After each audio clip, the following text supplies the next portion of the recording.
Hello everybody. Today I am going to tell you a very interesting formula on circle. To know the equation of the circle, it is a second degree equation. But there are some restrictions. What is the general equation of the circle?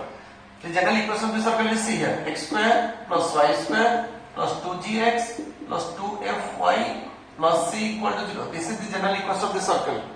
Remember, the coefficient of x square and y square should be 1. If it is not 1, then you can divide it. That means the coefficient should be same. Okay, the coefficient of x square and y square should be same and it should be divided to whole equation.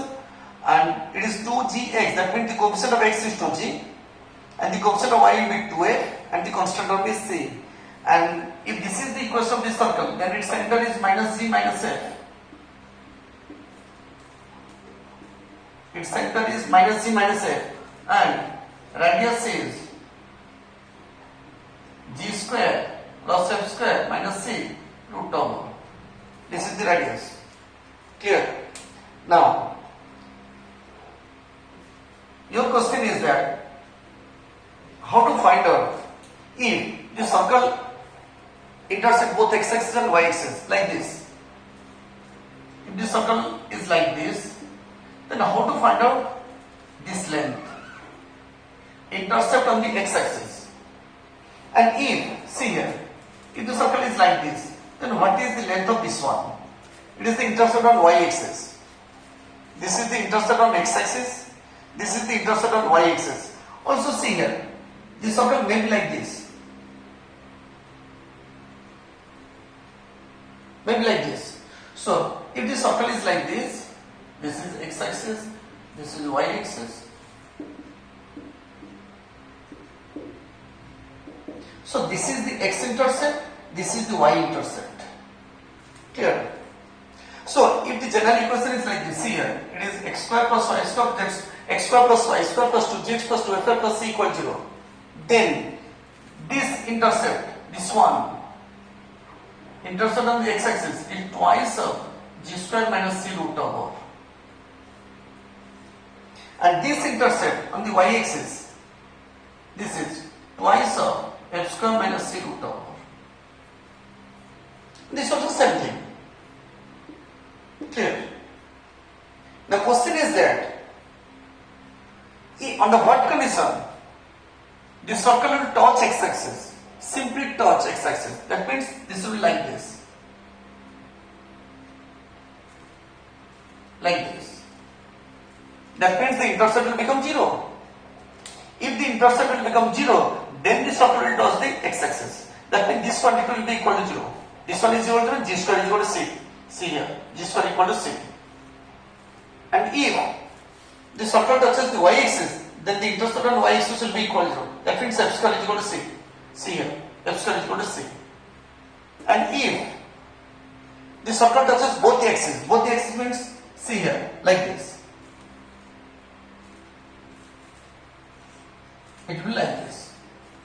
Then the condition is that c is equal to g square is equal to f square. This is if and only. I double F means if and only. That means if c is equal to g square, then it touches x-axis. Then conversely, if it touches x-axis, then c must be equal to g square.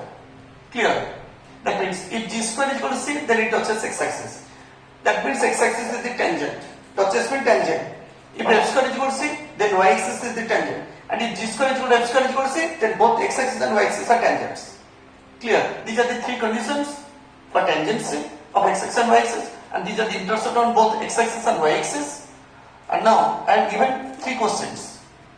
Clear? See this question. Compare this question.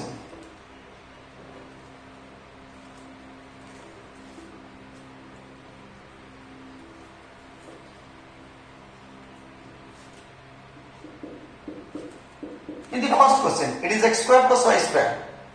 Compare this question with the given form. X square, y square, m square. In place of 2g, I have written minus 4. So, g is equal to minus 2. Clear? And in place of 2f, I have written 6. So, f is equal to minus 3. Simply, plus 3. I have written. And then c is equal to c. Clear? So, now tell me. It touches x-axis. And for x-axis, What is the condition? That's a x-axis. The condition is g square is equal to c. G square equal to c. G square. So g square means minus 2 square. It is 4. So c is equal to 4. This is the answer. Then what touches y-axis? Then c is equal to f square. That means the constant term will be equal to f square. Here the constant term is c. So c is equal to f square. Square of this one. It is 9. Clear? Then the third one. For the second question. See here. Compare this. Then be interest of g. I have written minus 2. Interest of a. It is written 2. See here. Your condition is g square is equal to f square is equal to c. And what is g square? It is also 4. And what is f square? It is also 4. So g square is equal to f square. And that value is equal to c. That means c is equal to 4. Clear? So if you remember these two formulas, then it will be these three cases are from these two formulas. Because this is the intercept and it will touch the x-axis. If the intercept is equal to 0, that means g square is equal to c. And this is the y-intercept and it will touch the y-axis. If the y-intercept will be equal to 0, that means f square is equal to c. And both the axes will touch if g square is equal to f square is equal to c. This is the condition. Similarly, you can do all the problems like this. Okay.